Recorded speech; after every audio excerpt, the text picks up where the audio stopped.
المغرب بلد مميز جدا، في أوروبا في المعمار، أفريقيا في الروح، والعرب في التفاصيل. ولو بتفكر تسافر بلد قريبة فيها بحر وصحراء ومدن قديمة وأسواق، وفي نفس الوقت أكل جامد وتجربة مختلفة، فالمغرب اختيار قوي جدا. وفي الحلقة دي من سلسلة لو حبيت أسافر هقول لك المغرب من الألف للياء. هتروح فين؟ تعمل إيه؟ أهم المدن، وأهم نقطة، متوسط تكلفة السفر بالدولار. إحنا بالفعل عدينا على أوروبا ورحنا آسيا، يلا بينا بقى على أفريقيا. وبداية أفريقيا هتكون عند واحدة من أقوى الدول سياحياً على مستوى أفريقيا والعالم، وهي المغرب. خصوصاً إن المغرب الفترة دي عليها تركيز كبير، مش بس سياحة، ده كمان فيها أحداث عالمية، منها بطولات كروية كبيرة. وكمان العالم كله بيحضر لحدث ضخم جداً في المغرب، كأس العالم اللي جاية بعد 4 سنين. يلا نبدأ. المغرب موجودة في أقصى شمال غرب أفريقيا، شمالها البحر المتوسط وغربها المحيط الأطلسي، ومن الشرق الجزائر، ومن الجنوب موريتانيا والصحراء. ميزة المغرب إن موقعها مخليها أقرب نقطة بين أفريقيا وأوروبا، وده السبب إن ثقافتها مختلفة جدا. عندك مزيج عربي وأمازيغي وأندلسي وتأثير أوروبي واضح. مساحة المغرب تقريبا 446 ألف كيلومتر مربع، وعدد السكان قريب من 37 مليون، واللغة الرسمية العربية، ومعظم الناس بتفهم وتتكلم فرنسي. يعني باختصار هتحس إنك في عالم مختلف. أحسن وقت تسافر المغرب هو الربيع، مارس إلى مايو، الخريف، سبتمبر إلى نوفمبر. الجو بيكون ممتاز للتمشية والرحلات، ودرجة الحرارة مريحة جدا. الصيف في بعض المدن بيبقى حار، خصوصا مراكش وفاس، لكن المدن الساحلية زي أغادير وطنجة بتكون ألطف. ده برضه ما يمنعش إن المغرب طقسها متقارب على مدار السنة، وما فيش مانع من السفر سواء شتاء أو صيف، بس هتحتاج تتنازل عن شوية تجارب هنتكلم عنها بعد شوية. أهم المدن، تروح فين بالظبط؟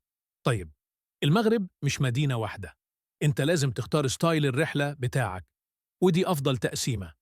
1. مراكش، روح المغرب. مراكش دي التجربة اللي الناس بتسافر المغرب عشانها، مدينة حياة وأسواق ومزيج قديم وحديث. أهم أماكن تزورها في مراكش: ساحة جامع الفن بالليل، موسيقى وأكل وأجواء مغربية أصيل، هتقضي وقت ممتع بتجربة مغربية ما تتفوتش. سوق مراكش، جلود، بهارات، هدايا. البهارات والمشغولات المغربية حاجات فريدة من نوعها، لازم تجربها.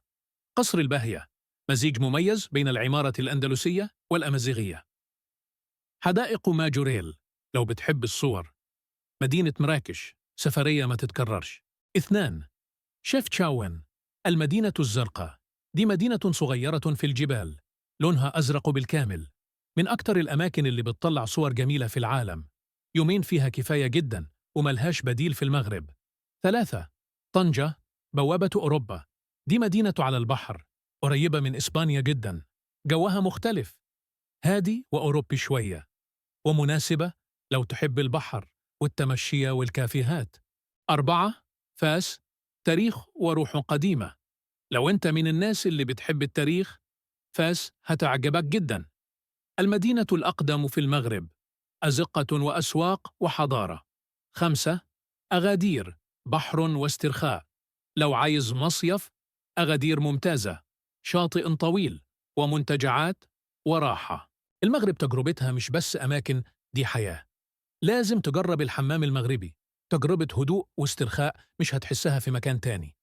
الأكل المغربي فريد من نوعه بأطعمة وبهارات مش موجودة في مكان تاني. الشاي المغربي بالنعناع، ده طقس مش مشروب.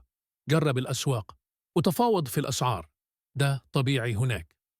ولو عايز تجربة ما تتنسيش، رحلة الصحراء مرزوكة مثلا، خيمة ورمال ونجوم، تجربة من عالم تاني. دلوقتي نخش في أهم سؤال: المغرب بكم؟ التكلفة بتختلف حسب الموسم والمدينة، لكن هنمشي بمتوسطات واقعية. 1. الإقامة هوستل أو غرفة بسيطة، من 20 إلى 40 دولار لليلة. فندق متوسط، 45 إلى 90 دولارا. رياض ستايل مغربي، 60 إلى 150 دولارا حسب المكان. نصيحة: الرياض في مراكش وفاس تجربة جميلة جدا وتستاهل مرة. 2. الأكل، أكل شعبي 3 إلى 7 دولارات، مطعم متوسط 8 إلى 15 دولار، مطعم فاخر 20 إلى 35 دولار. 3. المواصلات، داخل المدن رخيص، تاكسيات صغيرة. بين المدن، القطار بين المدن الكبرى ممتاز أو باصات سياحية. متوسط التنقل بين مدينة ومدينة 8 إلى 25 دولار حسب المسافة. 4. المزارات والأنشطة، المزارات غالباً أسعارها بسيطة. الحمام المغربي من 10 إلى 35 دولارا حسب المستوى. رحلة الصحراء حسب البرنامج، دي لوحدها ميزانية مختلف. 5. متوسط ميزانية اليوم من غير طيران.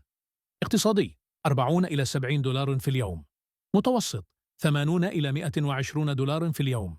رفاهية 150 دولارا فما فوق في اليوم، يعني رحلة أسبوع كويسة من غير طيران. تقريبا من 500 إلى 900 دولار حسب اختياراتك. وبالمناسبة المغرب الفترة دي مش ترند سياحي بس، ده كمان عليها تركيز عالمي بسبب الأحداث الرياضية الكبيرة اللي بتتعمل هناك. والموضوع مش واقف على كده، بعد 4 سنين العالم كله هيبص على المنطقة بسبب كأس العالم، وده معناه إن المغرب هتبقى أكتر جاهزية وبنية تحتية أحسن واهتمام سياحي أكبر. فلو بتفكر تسافرها، الفترة دي وقت ممتاز جدا تسبق الزحمة. لو أول مرة تروح المغرب، ده خط سير مثالي 7 أيام. يومين مراكش، يوم رحلة صحراء اختياري بس جامد، يومين شفشاون، يوم طنجة، يوم الرباط أو كازابلانكا حسب وقتك. لو بتحب البحر أكتر، مراكش يومين، أغادير 3 أيام، ثم طنجة أو شفشاون. دي كانت حلقة المغرب من سلسلة لو حبيت أسافر. قل لي في التعليقات تحب الحلقة الجاية عن أنهي دولة؟ وما تنساش تعمل سبسكرايب وتفعيل الجرس عشان سلسلة لو حبيت أسافر مكملة. وكل حلقة هنقول لك أعمل إيه هناك بطريقة بسيطة واحترافية.